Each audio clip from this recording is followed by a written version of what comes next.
puasa itu memang pasti akan membuat seseorang itu merasakan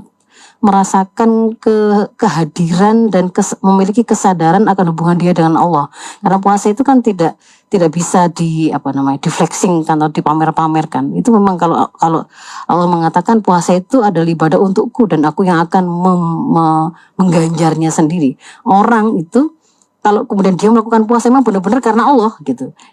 Kalau dia hanya pura-pura saja di hadapan orang gitu ya, kan dia hakikatnya tidak berpuasa gitu kan, tidak berpuasa. Tapi kalau kemudian dia memang benar-benar menjalankan perintahnya, menahan lapar dan haus, tidak berbicara kotor, tidak melakukan hal yang membatalkan dan merusak pahala dari puasa itu sendiri gitu ya, itu ya pasti karena kesadaran dia bahwa Allah pencipta dirinya itu yang kemudian memberikan syariah dan perintah untuk dia berpuasa. Nah, karena kesadaran bahwa dia melakukan itu karena semata-mata karena melaksanakan perintah Allah itulah, maka dia akan memiliki sebuah kekuatan yang itu sumbernya, kekuatannya itu kuah ruhi, kekuatan yang bersumber dari kedekatan dia dengan Allah. Begitu kan ya, dari kedekatan dia dengan Allah, begitu kan ya. Mau orang lihat, mau orang nggak lihat, dia akan tetap bertahan.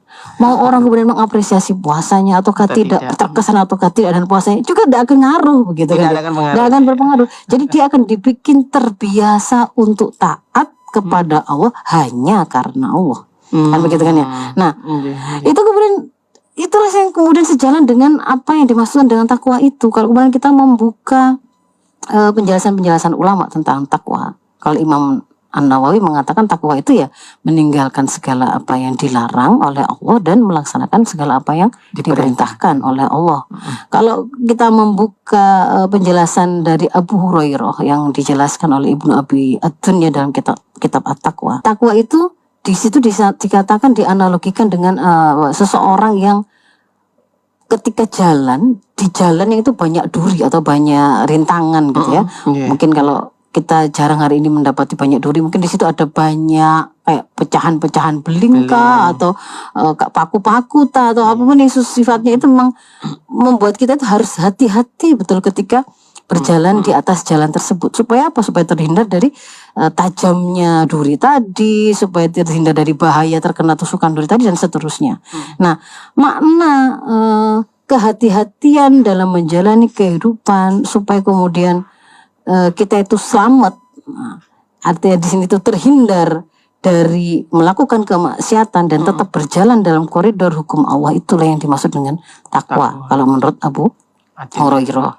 Dan ini sejalan dengan apa yang disampaikan oleh Rasulullah pada sebuah hadis bahwa Rasul mengatakan tidaklah seorang mukmin itu sampai pada derajat takwa kecuali sampai dia meninggalkan hal-hal yang tidak berguna, hal-hal yang tidak ada manfaatnya. Karena apa? Khawatir terjerumus pada hal yang haram. Padahal ini belum tentu haram gitu loh. Saking hati-hatinya gitu ya, seorang mukmin itu akan berhati-hati untuk menghindarinya karena kekhawatiran dia terjatuh pada keharaman. Nah, di situ kemudian dikatakan oleh Rasul itu dia akan bisa mencapai derajat takwa.